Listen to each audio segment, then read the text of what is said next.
That could destroy everyone. Scouts. Dark truth threatens to unravel Port Charles. The trial that has captivated Port Charles is approaching its climactic conclusion. But behind the courtroom drama lies a far more sinister secret, one that threatens to tear apart the fabric of everyone. Willow Cain holds dear while the world watches as evidence is presented and witnesses are called. Willow remains locked in a desperate silence. But this isn't about protecting Michael Corinthos or even herself. This silence is about protecting a child who carries a burden no 8-year-old should ever bear. The weight of an impossible choice. In the elegant but sterile office of Dr. Kevin Collins, Scout Quartermain sits in therapy, unaware of how dangerously close she is to revealing the truth that will shatter lives. Dr. Collins has dedicated himself to helping the young girl process the trauma that has been buried deep within her mind. But what emerges during their sessions is far more explosive than anyone anticipated. Scout had always been a quiet, observant child, the kind who notices things adults miss. She understood in the way that only children can. That something had shifted in her carefully ordered world. Her father Drew had become distant, distracted. There were arguments in the house. And then one fateful evening, everything changed in an instant. The argument between Drew and Danny had been intense. Voices raised higher than Scout had ever heard before. Danny wanted to come visit, wanted to spend time at the house, and Drew was adamant in his refusal. It was about more than just custody. There was anger, frustration, and control simmering beneath every word. Scout, frightened by the escalating tension, had wandered into the room, seeking comfort. That's when she saw the gun gleaming on the table. Drew kept a weapon for protection, though Scout had always been warned never to touch it. But in the chaos of the argument, as Danny continued to press his case, Andrew's voice grew louder. Scout reached for it. She didn't fully understand what she was doing. She was scared, and in her young mind, perhaps she thought the presence of a weapon might make them stop shouting. When her small hand closed round the trigger, she didn't fully comprehend the consequences. The gun discharged twice. Drew fell, and in the terrifying moments that followed, as blood pulled on the floor, everything moved in a blur. A father's desperate calculation. Drew's recovery was physically miraculous, but the psychological fallout was immediate. The man who had carefully orchestrated so much manipulation and control in Port Charles suddenly faced a situation he couldn't manage. His own daughter had shot him. But instead of letting that truth emerge, Drew made a calculation that would define everything that came after. He examined Scout's hands for gunpowder residue and carefully, meticulously wiped them clean. He repositioned the scene to suggest a home invasion, a burglar caught in the act. And when Willow arrived, confused and disoriented by events she didn't understand, Drew's actions had already set her on a collision course with the criminal justice system. Scout, listen to me, Drew had whispered to his daughter in those terrifying moments. Afterward, nobody can know about this. Nobody. Do you understand? If you tell, Anyone, they'll take you away from me. They'll say you're a bad person. And Willow. Willow will go to jail. The child nodded, her mind reeling with confusion and fear. She had done something terrible. And now the two most important adults in her life had given her the burden of keeping quiet about it. Unraveling in the therapist's office. But Dr. Collins' gentle probing questions have begun to unlock what Scout has worked so hard to suppress. The hypnotherapy sessions controversial, though they maybe have brought the memory surging back with overwhelming clarity. Scout remembers the feel of the gun, the sound it made, the horrible reality of what her young hands had done. I didn't mean to. Scout whispers to Dr. Collins during their most recent session. Tears streaming down her small face. Daddy and Danny were yelling and I was scared. I just wanted them to stop. Dr. Collins listens and the full weight of what he's hearing crashes over him like a wave. He now holds a secret that could exonerate an innocent woman and expose a terrible tragedy. But doing so would mean destroying Scout's life in the process. Willow's silent vigil. In the courtroom, Willow sits with her hands folded, her expression carefully neutral as the trial progresses. Her defense attorney, Alexis Davis, argues passionately on her behalf, presenting evidence of other suspects of inconsistencies in the case. But Willow barely hears any of it. She exists in a kind of suspended animation, waiting for the other shoe to drop. She doesn't know exactly what happened the night Drew was shot. The evidence points to her and she's accepted that reality, but she suspects has long suspected that Scout knows something. The way the child has been withdrawn, the nightmares, the fearful glances she sometimes throws at her father. These are the signs of a child carrying trauma. When Michael sits down beside her during a recess, he takes her hand. It's going to be okay, he says, though his own face is drawn with worry. We'll get through this together. Willow doesn't respond.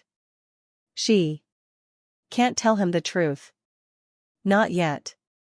Not until she understands what that truth actually is.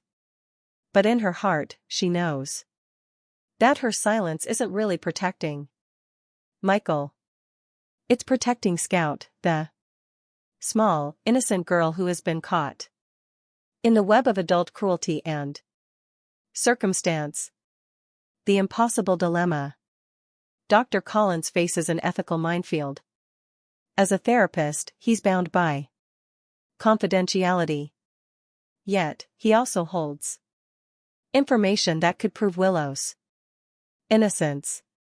As a physician, he has the welfare of his young patient to consider. But Scout's welfare and Willow's freedom seem to be on opposing sides of an unbridgeable chasm. If he reveals what Scout has told him, Scout will be the subject of intense investigation. Child Protective Services would become involved. The emotional toll on the child could be catastrophic, allowing Willow to face conviction for a crime a traumatized child committed. A child who is trying to stop her father and stepmother from tearing their family apart seems equally unconscionable. The weight of this secret has begun to show in Kevin's face. Laura has noticed his distraction, his heavy sighs. She knows something is deeply troubling him. But when she asks, he remains evasive, bound by the professional ethics that now feel like a prison. The ticking clock. As the trial nears its verdict, the clock is running out. Alexis Davis continues to build her case, but without the crucial piece of information that Kevin holds. Her defense remains incomplete. The anonymous letter that arrived pointing to Michael's presence at the house is helpful, but it's not enough to definitively prove Willow's innocence.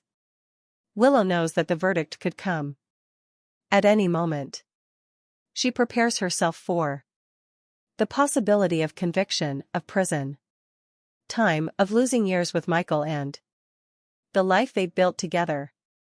And through it all, her heart aches for Scout, for the burden of silence that child is carrying, for the trauma embedded in her young psyche. In the waiting room outside the courtroom, Willow catches a glimpse of Scout with her nanny. The child's face is pale, her eyes hollow. She hasn't been to school in weeks. She's withdrawn from her friends. Everything about her screams that something is profoundly wrong. When their eyes meet for just a moment, Willow sees the question there, the plea for help, but she can't reach out. She can't ask. To do so would be to force Scout to make an impossible choice. The dark truth at the heart. The irony is bitter and cutting. The person Willow is protecting is the same person who, however, unintentionally destroyed her life. Scout's small hand on that trigger has set off a chain reaction that has consumed everyone in its path. Yet Willow's instinct to protect the child remains absolute. In many ways, Willow sees herself in Scout, an innocent, caught in Drew's web of manipulation, forced to carry the weight of his choices. Dr. Collins paces his office. Late into the night, the case file sitting on his desk. Scout's words echo in his mind. I didn't mean to. I was just scared. The doctor knows that when not if the truth emerges, it will reshape Port Charles forever. A child's moment of fear and confusion will be dissected by lawyers, psychologists, and the court system. Scout will be forever marked by an action she took when she didn't fully comprehend its consequences. But for now, in the hallways of Port Charles Hospital and in the sterile offices of the courthouse, the secret remains locked away. Willow faces her trial. Scout remains silent, haunted by memories that therapy is forcing her to confront. And Dr. Kevin Collins walks the impossible line between professional obligation and human compassion. Next, we will learn about the issue of Michael Corinthos' controversial new romance with Justinda, and whether this seemingly perfect relationship is built on genuine emotions or strategic deception that could unravel everything. A romance born from unlikely circumstances. The streets of Port Charles are buzzing with speculation about the newest couple, capturing everyone's attention. Michael Corinthos, the wealthy heir to the Quartermain fortune and successful businessman, appears to have found an unexpected connection with Justinda, a woman whose past as a sex worker initially raised eyebrows throughout the community. Their relationship emerged seemingly out of nowhere, catching friends and family members completely off guard with its sudden intensity and passionate displays of affection. What makes this pairing particularly intriguing is the stark contrast between their backgrounds and life experiences. Michael has spent his entire life surrounded by privilege, power, and the expectations that come with being part of one of Port Charles' most prominent families. His world has always revolved around corporate boardrooms, family drama, and navigating the complex dynamics of the Quatermain and Corinthos clans. Jacinda, on the other hand, comes from a world most of Port Charles' elite would never understand or acknowledge. She's had to fight for survival, making difficult choices that society judges harshly, but rarely considers the circumstances that led her down that path. Despite these differences, or perhaps because of them, Michael and Jacinda seem to have discovered something authentic in each other. They've been spotted around town looking genuinely happy, sharing intimate dinners at the Metro Court, taking romantic walks along the harbor, and engaging in deep conversations that suggest a real emotional connection. Jacinda appears to bring out a softer, more vulnerable side of Michael that his family hasn't seen since his devastating split from Willow. For her part, Jacinda seems transformed in Michael's presence, carrying herself with newfound confidence and dignity that suggests she's finally found someone who sees her value beyond her past mistakes. The shadow of circumstance. However, beneath this picture-perfect romance lies a troubling reality that threatens to expose the entire relationship as nothing more than an elaborate charade. The timing of Michael and Jacinda's relationship coincides suspiciously with one of the most explosive incidents to rock Port Charles in recent memory, the shooting of Drew Cain. Drew, who happens to be romantically involved with Michael's ex-wife, Willow, was ambushed and shot under mysterious circumstances that have left the Port Charles Police Department scrambling for answers and suspects. Michael immediately became a person of interest in the investigation due to his complicated history with both Drew and Willow.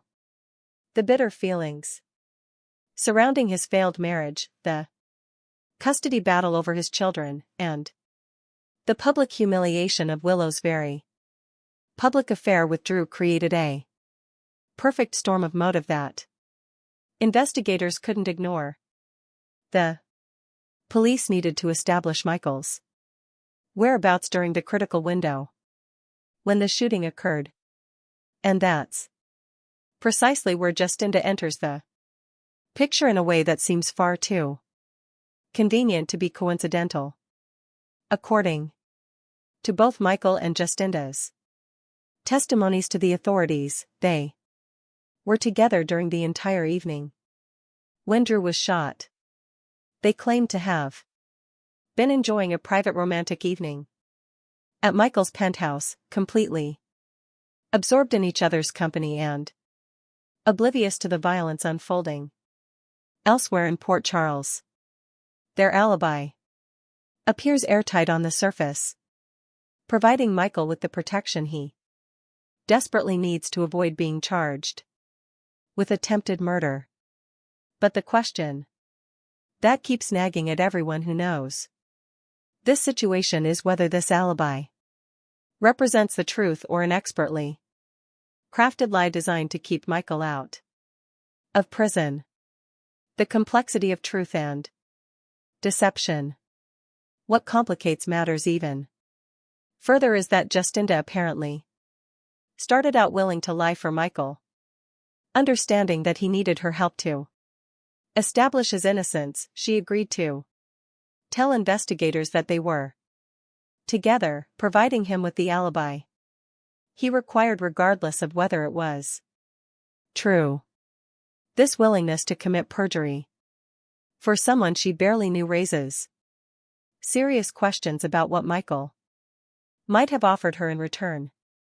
Whether financial compensation, protection, or promises of a better life away from her troubled past.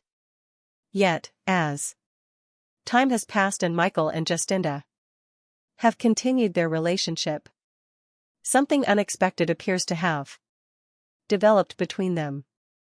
What began as a transactional arrangement seems to have evolved into genuine romantic feelings on both sides. The chemistry between them has become undeniable, and their interactions suggest that real emotions have entered the equation.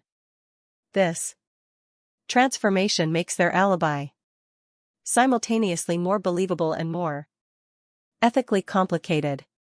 If they truly have fallen for each other, then perhaps they really were together that night.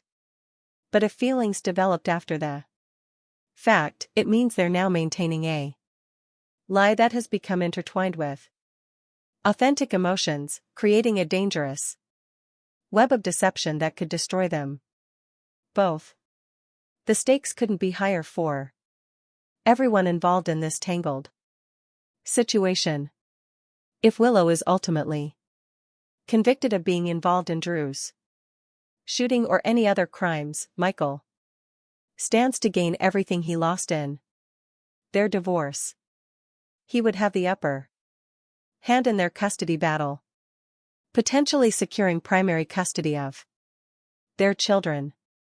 He would see his ex-wife face consequences for her betrayal, and he would walk away with both his freedom and his future intact.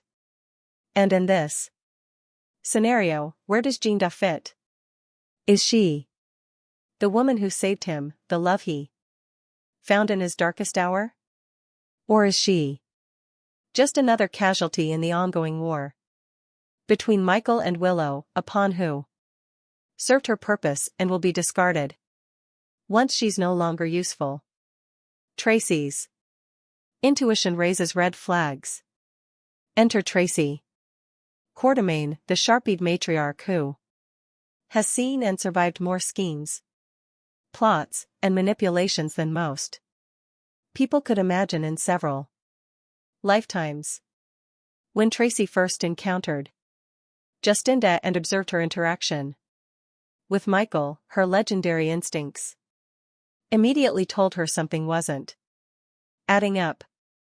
Tracy has an uncanny ability to read people and situations, honed over decades of navigating the treacherous waters of Port Charles society and protecting her family from countless threats, both internal and external. Interestingly, Tracy's concerns aren't what most people would expect given her sometimes snobbish attitude and fierce protectiveness of the Quartermain reputation. Many assumed Tracy would object to Justinda based on her background as a sex worker. They expected Tracy to launch into a tirade about how inappropriate it is for a Quartermain to associate with someone from Justinda's world, making judgmental comments about class and propriety. Instead, Tracy surprised everyone by taking a completely different approach that reveals both her intelligence and her unexpected capacity for empathy. Tracy's primary concern isn't about Justinda's past or her unsuitability as a partner for Michael.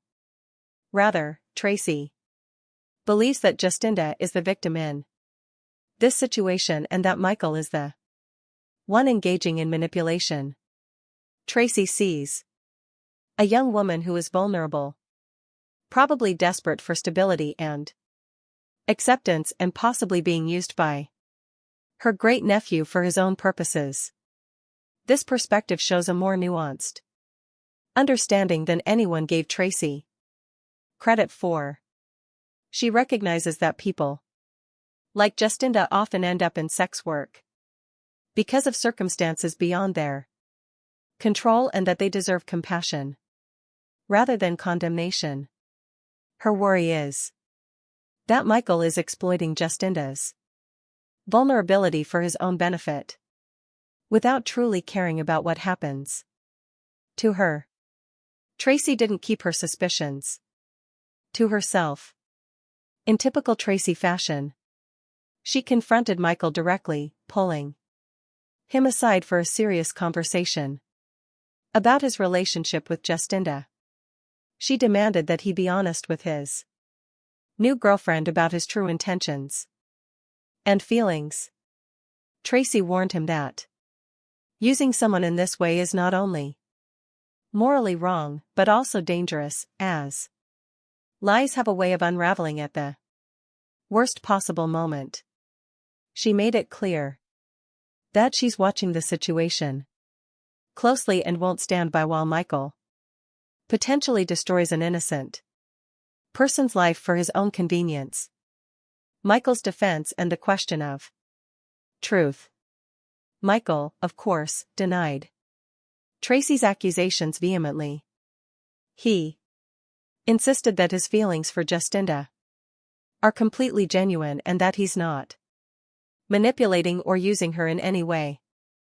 According to Michael, what he and Justinda share is real, built on mutual understanding, respect, and growing love.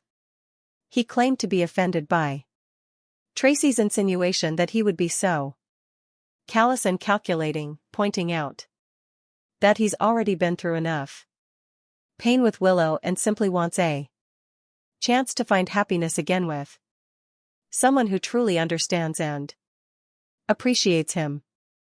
But Tracy wasn't convinced by Michael's protestations of innocence. She's been played too many times throughout her own life, fallen for too many lies and false promises to be easily fooled. Now, Tracy has developed a sixth sense for detecting deception, and everything about this situation triggers her warning bells. She can spot manipulation and calculated behavior from a mile away. Having both been a victim of such tactics and occasionally employed them herself when necessary, her experience has taught her to trust her instincts. And those instincts are screaming that something is off about Michael's relationship with Justinda, the new Michael. Calculating or genuine. Adding another layer to this mystery is the fact that Michael himself has changed since the actor Robert Christopher Riley took over the role from Chad Duell. The newer portrayal of Michael seems to have a slightly different energy, appearing more calculating, strategic, and perhaps even capable of the kind of manipulation Tracy suspects. While the previous version of Michael was often viewed as earnest and relatively straightforward, despite his complicated family background, Robert Christopher Riley's interpretation brings a subtle edge to the character that suggests hidden depths and potential darkness. This evolution in Michael's characterization makes it genuinely difficult to determine whether he's telling the truth about his feelings for Justinda or whether he's engaged in an elaborate performance designed to serve his own interests. Is he truly a man who found unexpected love with an unlikely person at exactly the right moment?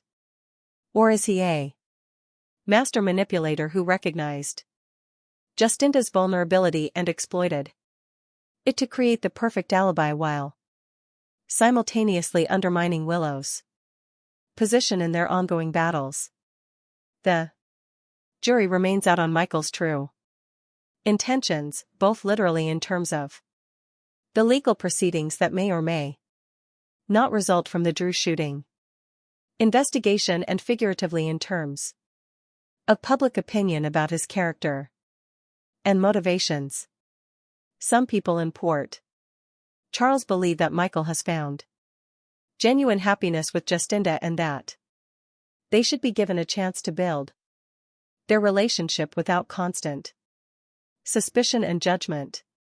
Others side with Tracy's assessment, viewing the entire romance as a carefully constructed fraud that will eventually collapse and hurt everyone involved. As this storyline continues to unfold, viewers are left wondering about the truth behind Michael and Justinda's relationship and what consequences await them. Regardless of whether their feelings are authentic or fabricated, the answers will undoubtedly emerge in the dramatic fashion that General Hospital does best, with revelations that shock, betrayals that sting, and emotional confrontations that leave everyone reeling from the impact.